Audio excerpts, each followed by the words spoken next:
Hello, bienvenue dans ma citadelle, j'espère que vous allez bien. On se retrouve aujourd'hui pour une vidéo book haul. Oui, je sais, c'est encore un book haul, mais en fait c'est que entre mes réceptions personnelles plus les services presse, la pile s'allonge tellement rapidement au niveau des réceptions que sinon je vous fais des vidéos beaucoup trop longues. Du coup j'essaie de les dispatcher pour vous faire des vidéos pas trop longues et du coup assez supportables à regarder.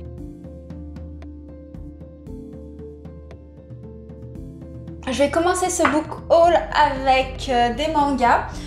J'en ai pas énormément et puis c'est des séries. Du coup, ça va aller assez vite au niveau de la présentation. Je vais commencer par la petite série des 3 premiers tomes, La Petite Faiseuse de Livres. Si je vous les montre à l'endroit, ça ira mieux.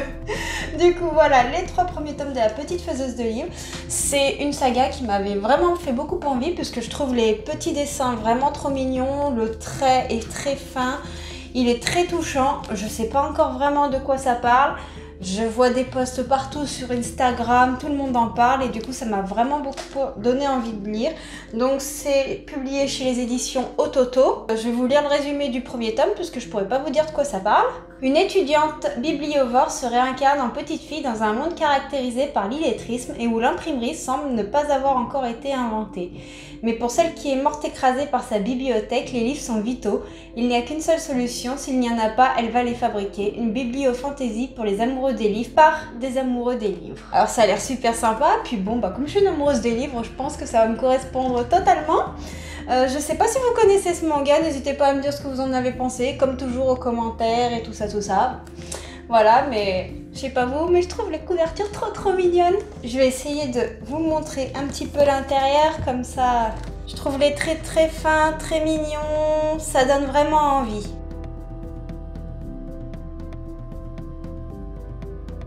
Ensuite, du coup, j'ai reçu la suite de A Little Secret de Emma Toyama de chez Pika Édition. Donc, je vous en avais déjà parlé dans des précédentes vidéos. C'est l'histoire de Mayo, une jeune fille qui va travailler avec sa tante à la maison de l'écoute. Elle va apprendre ce que c'est l'écoute. Elle va acquérir au fur et à mesure du temps les qualités qui sont importantes pour l'écoute. Je vais pas vous en faire un update puisque c'est pas le but de cette vidéo, c'est juste de vous les présenter. Et j'ai adoré les 2 premiers tomes, les 3 et 4e tomes là où je vous les présente, je les ai déjà lus. Donc vous aurez bientôt une vidéo book haul, enfin non, pas book haul, update, où je vous en parle un petit peu plus en détail et franchement c'est une super saga, les personnages sont géniaux, j'adore. Et d'ailleurs j'ai reçu le 5 il y a pas longtemps que vous verrez dans un futur book haul. Comme je vous dis, je les éparpille parce que sinon ça fait beaucoup trop, donc je fais vraiment par ordre de réception. Et sinon, je pense qu'on se retrouve avec des vidéos d'1 heure si je vous en fais qu'une par mois, donc je suis obligée de vous les dispatcher.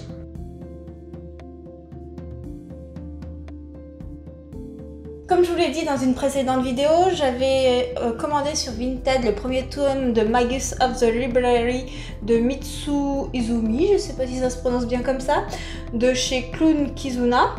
Et en me baladant à Carrefour, je suis tombée sur les 2 autres tomes de la saga. Du coup, je me suis dit, bon, comme j'ai le tome 1, je vais acheter les 2 autres. Et j'aime bien lire quand j'ai plusieurs tomes à la maison parce que je suis assez frustrée quand je dois m'arrêter en cours de lecture. Du coup, nous allons suivre l'histoire de, comment il s'appelle déjà le petit garçon, Shio. Je sais pas si ça se prononce Shio, je sais pas trop. J'arrive plus à parler. Faut m'excuser si j'écorche un petit peu les noms, tout ça. C'est jamais facile à dire les noms des mangas japonais et tout ça. Nous allons le suivre dans son rêve d'aller à la citadelle, je crois que c'est ça. Je peux pas trop vous en dire en fait. Mais je vous avais présenté le tome 1 déjà dans un book haul, donc si vous avez vu ce book haul là, déjà ça vous donne un ordre d'idée, mais par contre c'est vrai que j'adore vraiment le trait graphique de ces tomes. Je vais vous montrer un petit peu en détail, mais le trait graphique est juste sublime. Les dessins sont magnifiques, les traits sont fins et très reconnaissables. Dites-moi également si vous les avez déjà lus, si vous avez eu des retours sur cette série de mangas. D'ailleurs, c'est un manga qui est assez épais. Pour un manga, il est plutôt balèze. Donc j'ai vraiment hâte de le découvrir, surtout que j'ai une abonnée qui me suit énormément sur YouTube, elle me suit aussi, mais qui me suit surtout beaucoup sur Facebook et qui m'avait rabâché pour que je découvre cette série. Du coup, j'ai énormément pensé à elle lorsque je l'ai achetée.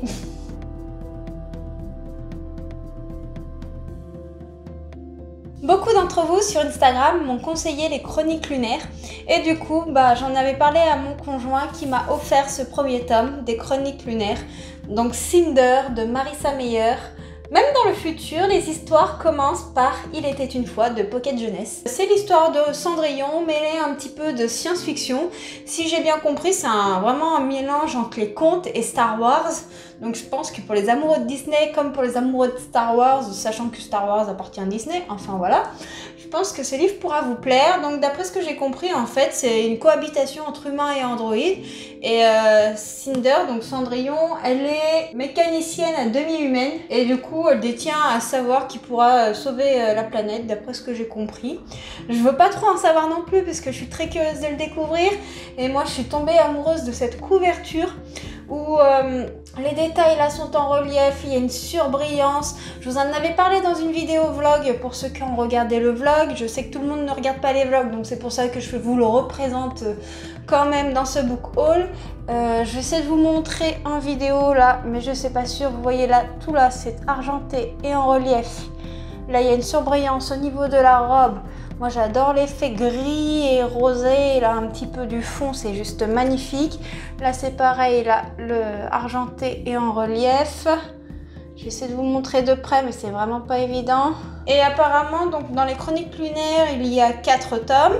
Donc le livre 1 c'est Cendrillon, le livre 2 c'est Scarlett, livre 3 Cress, le préquel Levana et du coup le livre 4 c'est Winter. Donc voilà un petit peu pour la présentation des autres tomes qui existent des chroniques lunaires. Pour l'instant je n'ai que celui-là, mais je pense que quand je l'aurai lu, il y a des chances que les autres atterrissent dans la bibliothèque.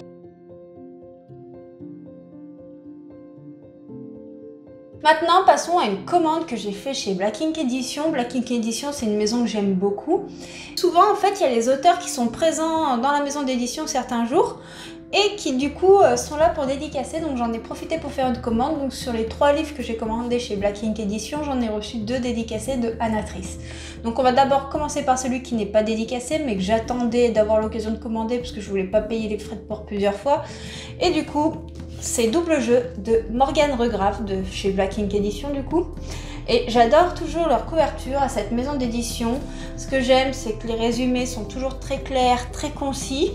Les pages sont toujours personnalisées à l'intérieur. Je vais essayer de vous montrer. Vous voyez, les chapitres sont toujours très personnalisés. Nous avons toujours des petites illustrations. Donc ici, nous avons simplement une plume, mais je vous montrerai dans les autres tomes, c'est un peu plus détaillé. Et donc, Double Jeu de Morgane Regrave, c'est l'histoire de Hugo et Enzo, qui sont des jumeaux, et qui ont l'habitude de tout partager, dont les femmes. Jusqu'au jour où ils vont rencontrer Lux, qui est serveuse au Majestix, qui est un bar, d'après ce que j'ai compris, ou un club, je sais plus. Et en fait, ils vont reprendre leur jeu en se faisant passer pour un seul et même gars, je crois qu'il s'appelle Matt, ce gars. Et en fait, ils vont se faire prendre un petit peu à leur propre jeu. J'ai beaucoup d'attentes face à ce livre, puisqu'il me fait penser à une histoire que j'ai lue il y a très longtemps. Je me souviens plus du titre, donc je pourrais pas vous dire. Et cette histoire, je l'avais adorée. J'ai hâte de vous en faire un petit retour. D'ailleurs, si vous l'avez déjà lu, vous avez déjà des retours à me faire sur cette histoire, faites-le, hein, comme ça on partage, on discute et tout ce qui va avec. Le deuxième tome que je vais vous présenter de chez Black Ink Edition, donc c'est Anatrice, Myrina Holmes, du coup le tome 2 Kadraveski. Et quand je vous disais qu'il y avait la petite dédicace, c'est ce que je vous disais, donc l'auteur m'a dédicacé ce tome 2. Johanna, je te souhaite un bon voyage démoniaque sur Infernum, bise Anna. Donc j'avais déjà le tome 1 dédicacé et là j'aurai les 2 autres tomes de la saga, c'est-à-dire tous les tomes de cette saga dédicacés, je suis trop contente. Et quand je vous dis que c'est vraiment personnalisé, déjà vous voyez, la police d'écriture, moi je la trouve très sympathique, je pense pas que vous voyez très bien, mais au niveau vous voyez du prologue, la façon dont c'est écrit. Et moi ce que je voulais vous montrer surtout, c'est la personnalisation des pages. Donc en haut de la page, vous voyez là vous avez un sabre, et ici vous avez un petit revolver.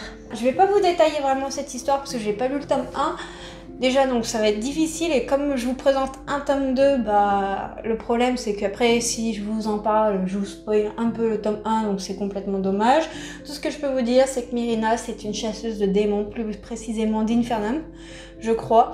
Et du coup c'est vraiment une saga d'urban fantasy qui a de très très bons retours. J'avais lu La Reine courtisane d'Ardatrice et j'avais adoré.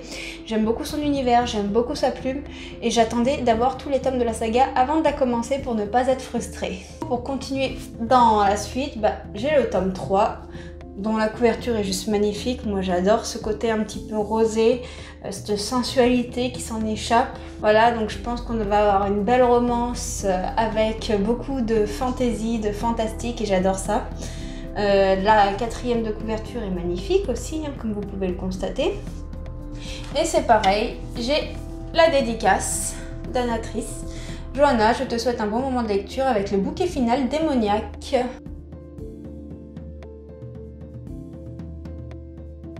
Maintenant, je vais vous parler de 2 tomes que j'ai reçus en service presse de Tiffen Chauvel. Donc, je vous avais déjà fait un update sur le tome 1 Briseis que je vous ai parlé précédemment. Et là, j'ai reçu le tome 2 et 3. Alors, je suis assez déçue puisque l'auteur me les a envoyés par Amazon. Et malheureusement, à la livraison, les livres ne sont pas arrivés en très bon état. Donc, je vais essayer de vous montrer. Vous voyez déjà là, la page, elle est arrivée pliée cornée. Ici, là, comme ça. Donc, on voit bien que c'est corné ici. Du coup les coins sont tout abîmés ici, donc je suis très déçue, surtout que les couvertures sont magnifiques. Donc Briseis, je vous en ai parlé dans un update, mais pour ceux qui n'ont pas vu l'update, c'est l'histoire de Briseis qui est une jeune fille comme les autres et en fait un jour elle a une tache qui apparaît dans son cou. Cette tache va grossir et elle va avoir de la fièvre et on va pas comprendre pourquoi. Et son père qui était là, qui avait plus toute sa tête depuis des années, d'un coup il va reprendre ses esprits et il va mettre en garde Briseis, il va lui faire passer toute une batterie de tests et elle va se retrouver d'un coup sans comprendre à la citadelle. Sauf que la citadelle c'est un lieu complètement on va dire inimaginable, c'est un monde complètement irréel. La citadelle elle est vivante, il se passe des choses qu'on ne comprend pas, on ne sait pas où elle se trouve, elle forme l'élite, mais c'est un petit peu compliqué de vous expliquer ça comme ça vite fait parce que je ne veux pas vous faire une description trop détaillée vu que j'ai déjà fait un update dessus. Briseis va rejoindre un clan de résistants pour essayer de percer le secret de cette citadelle et ça nous emmène vraiment dans un monde ésotérique, complet, détaillé, un monde où on est hébergé un petit peu dans l'incompréhension, on ne comprend pas tout ce qui se passe. Moi ça m'a un peu perturbée et quand j'ai discuté avec l'auteur m'a dit oui mais c'est normal, tout va s'expliquer dans le tome 2 et 3, du coup j'étais très curieuse. D'ailleurs je vous ai dit que c'était le tome 2 que je vous montrais, mais c'est le tome 3 que j'ai dans la main. Le tome 2 est ici, mais le tome 2 aussi est arrivé assez abîmé. Donc vous voyez, là les coins c'est pareil, donc je pense que je vais devoir y mettre un peu de scotch. Là, on voit bien là, tout là, ça s'est pris des coups. Donc je suis vraiment déçue et là aussi ça a été corné, là on voit bien, vous voyez. Donc je pense que je vais vraiment devoir mettre du scotch sur les coins de ces 2 merveilleux livres. Malheureusement c'est pas la faute de l'auteur qui me les a gentiment envoyés, c'est la faute pendant le transport ou du livreur, je sais pas. Puis le carton n'était pas très bien protégé en fait, les livres ils étaient à même du carton. Il n'y avait pas de papier autour qui les protégeait, rien du tout. Et j'aime pas trop parce que j'aime bien avoir des livres en bon état dans la bibliothèque, ça me chagrine. Surtout que je les ai pas encore lus, donc c'est un petit peu frustrant.